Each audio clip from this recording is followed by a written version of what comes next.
नमस्कार, टाइम महाराष्ट्रामध्ये मी गायत्री घुगे तुमच्या सर्वांचं स्वागत करते। सध्या मी आहे लालबाग शिवडी या परिसरामध्ये।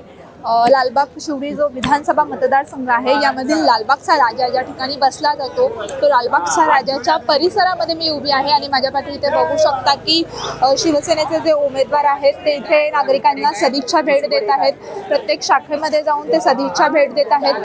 तर नुकतीच उद्धव बाळासाहेब ठाकरे हे देखील इथे आले होते आणि त्यांनी चौधरी यांची भेट घेतली आहे आणि आता उद्धव ठाकरे देखील पुढच्या दिशेने रवाना झाले आहेत आणि चौधरी हे देखील पुढच्या दिशेने रवाना झाले आहेत। जर का आपण शिवडी या विधानसभा मतदारसंघाचा विचार केला तर शिवडीमध्ये महाराष्ट्र नवनिर्माण सेनेकडून बाळा नांदगावकर हे उभे आहेत, तर शिवसेना उद्धव बाळासाहेब ठाकरे यांच्याकडून चौधरी हे उभे आहेत। अर्थात या दोघांमध्ये अतितडीचा सामना हा दिसून येत आहे।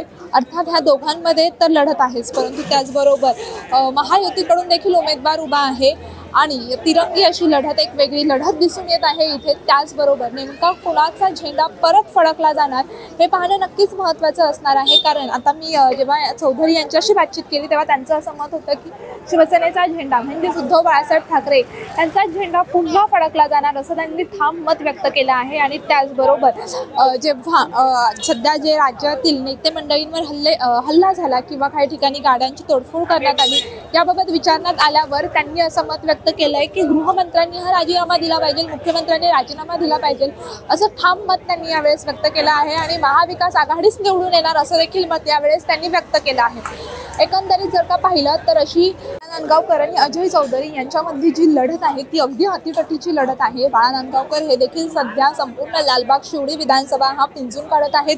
प्रत्येक ठिकाणी बूथवर भेटी देत आहेत। नागरिकांना काही सुविधा सगळ्या पुरवल्या जातात का, त्यांची काही गैरसोय होत नाही का हे देखील त्यांच्याकडून बघितलं जातं आणि हे चित्र सध्या अजय चौधरी यांच्या बाबतीत देखील दिसून आलं। नुकतीच अजय चौधरी यांची आपण भेट घेतली।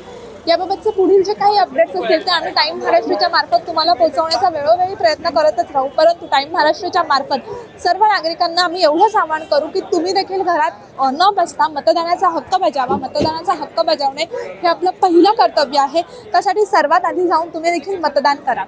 याबाबत तुम्हाला काय वाटतं हे कमेंट करून नक्की कळवा आणि शिवडी विधानसभा मतदारसंघात नेमका कोणाचा गुलाल उधळणार, कोणाचा झेंडा पुन्हा एकदा फडकणार याबाबतचं सर्व अपडेट्स आम्ही तुम्हाला देऊच, पण तुम्हाला काय वाटतं हे देखील कमेंट करून नक्की कळवा। अशाच नवनवीन आणि ताज्या अपडेट जाणून घेण्यासाठी टाइम महाराष्ट्राला फॉलो करा।